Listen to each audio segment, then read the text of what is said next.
5वां अध्याय। ओम। इस उत्तम चरित्र के रुद्र ऋषि हैं, महासरस्वती देवता हैं, अनुष्टुम छंद हैं, भीमा शक्ति हैं, भ्रामरी बीज हैं, सूर्य तत्व हैं और सांबे स्वरूप हैं। महासरस्वती की प्रसन्नता के लिए उत्तर चरित्र के पाठ में इनका विनियोग किया जाता है, जो अपने कर कमलों में घंटा, शूल, हल, शंख, मूसल, चक्र, धनुष और वाण धारण करती हैं। शरद ऋतु के शोभा संपन्न चंद्रमा के समान जिनकी मनोहर कांति है, जो तीनों लोकों की आधारभूता और शुंभ आदि दैत्यों का नाश करने वाली हैं। गौरी के शरीर से जिनका प्राकट्य हुआ, उन महासरस्वती जी का मैं निरंतर भजन करती हूँ। ऋषि कहते हैं, पूर्व काल में शुंभ निशुंभ नामक असुरों ने जो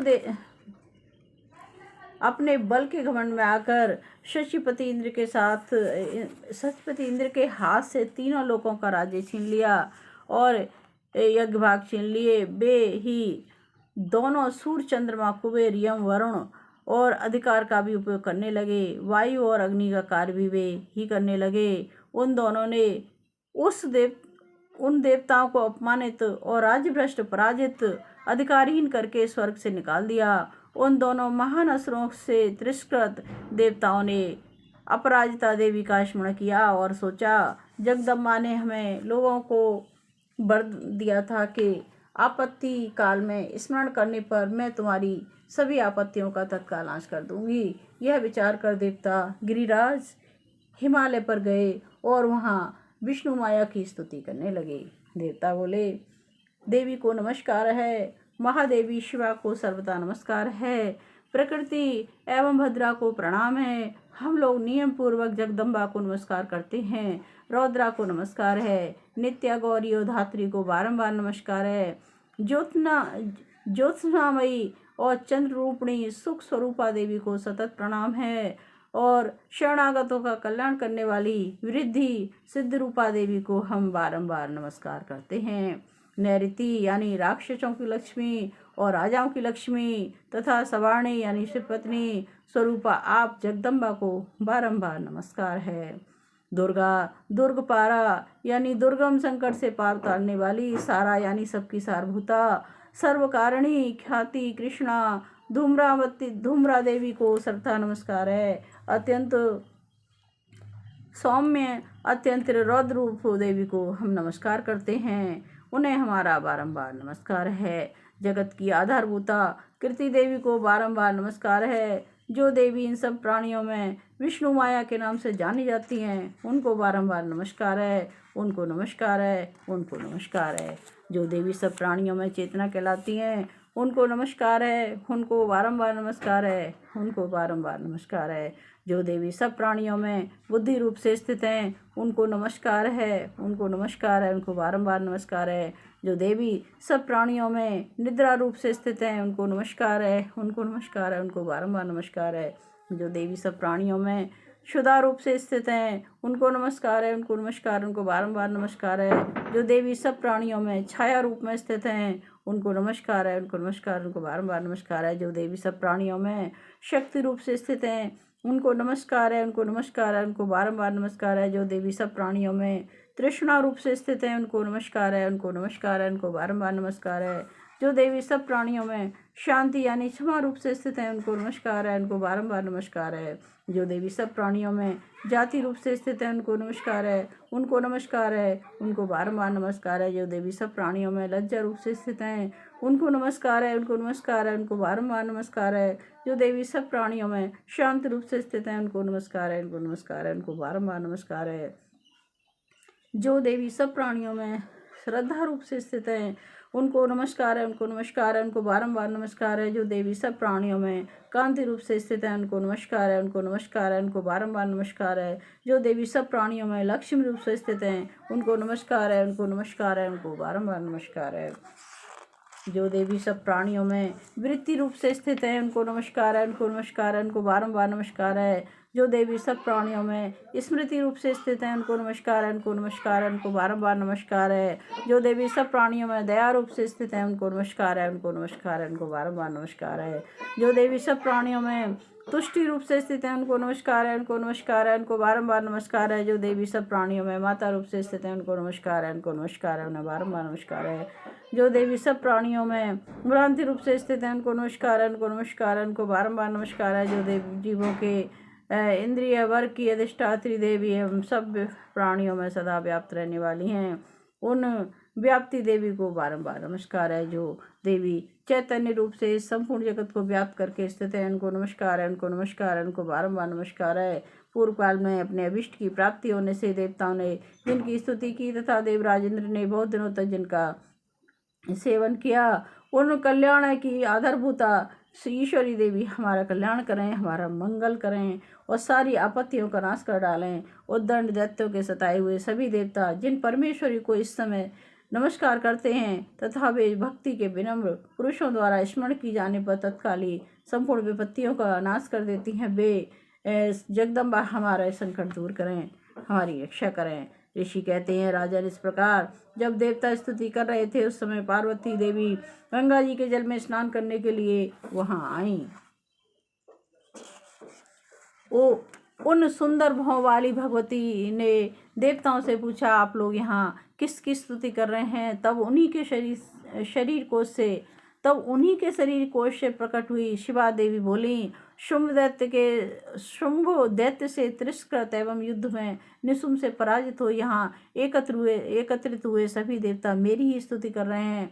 पार्वती जी के शरीर कोश से अंबिका का प्रादुर्भाव हुआ था, इसलिए वे समस्त लोकों में कौशिकी कही गई और कौशिकी के प्रकट होने के बाद पार्वती देवी का शरीर काले रंग का हो गया। अतः वे हिमालय पर रहने वाली कालिका देवी के नाम से विख्यात हुई। तदंतर शुंभ निशुंभ के भृत्य चंड मुंड वहां आए, उन्होंने परम मनोहर रूप धारण करने वाली अंबिका देवी को देखा।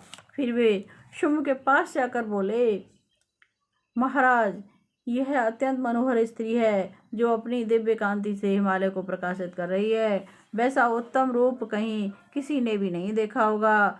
असुरेश्वर पता लगाइए वह कौन है और उसे ले लीजिए। स्त्रियों में तो वे रत्न है, उसका प्रत्येक अंग बहुत सुंदर है तथा अपने श्री अंगों की प्रभा से संपूर्ण दिशाओं में प्रकाश फैला रही है।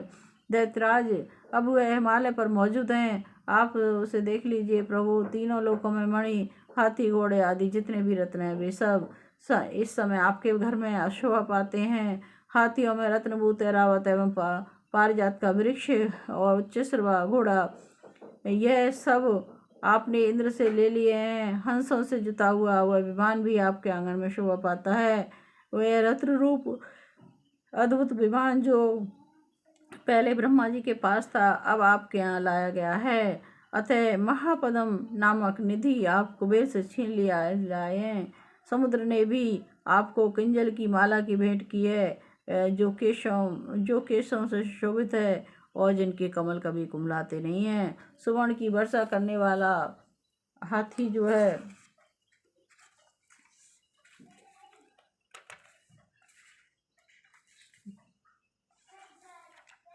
वरुण का छत्र भी आपके घर में शोभा पाता है और श्रेष्ठ रथ जो पहले प्रजापति के अधिकार में था अब आपके पास मौजूद है। दैत्येश्वर मृत्यु की उत्क्रांतिदा नाम वाली शक्ति भी आपने छीन ली है तथा वरुण का पाश और समुद्र में रहने वाले सब प्रकार के रत्न आपके भाई निशुंभ के घर के अधिकार में हैं। अग्नि ने भी स्वतः शुद्ध किए हुए 2 वस्त्र आपकी सेवा में अर्पित किए हैं। दैत्यराज इस प्रकार सभी रत्न आपने एकत्र कर लिए हैं।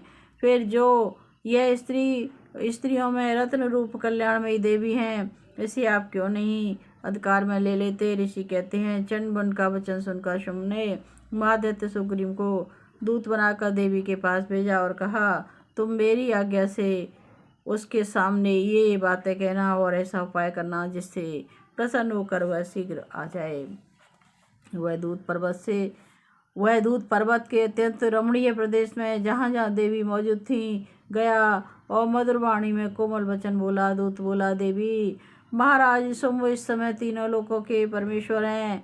मैं उन्हीं का भेजा हुआ दूत हूँ और तुम्हारे ही पास आया हूँ। उनकी आज्ञा सदा देवता एक स्वर से मानते हैं, कोई उनका उल्लंघन नहीं कर सकता। वे संपूर्ण देवताओं को परास्त कर चुके हैं। उन्होंने तुम्हारे लिए संदेश भेजा है, उसे सुनो। संपूर्ण त्रिलोकी की मेरे अधिकार में है, देवता भी मेरी आज्ञा के अधीन चलते हैं। संपूर्ण यज्ञों के भाग को पृथक पृथक भोगता हूँ। तीनों लोकों में जितने श्रेष्ठ रत्न हैं वे सब मेरे अधिकार में है। देवराज इंद्र का वाहन ऐरावत हाथियों में रत्न के समान मैंने छीन लिया है। क्षीर सागर का मंथन करने से जो अश्व रत्न उच्च श्रवा प्रकट हुआ था, उसे देवताओं ने मेरे पैरों में पड़कर मुझे समर्पित कर दिया है।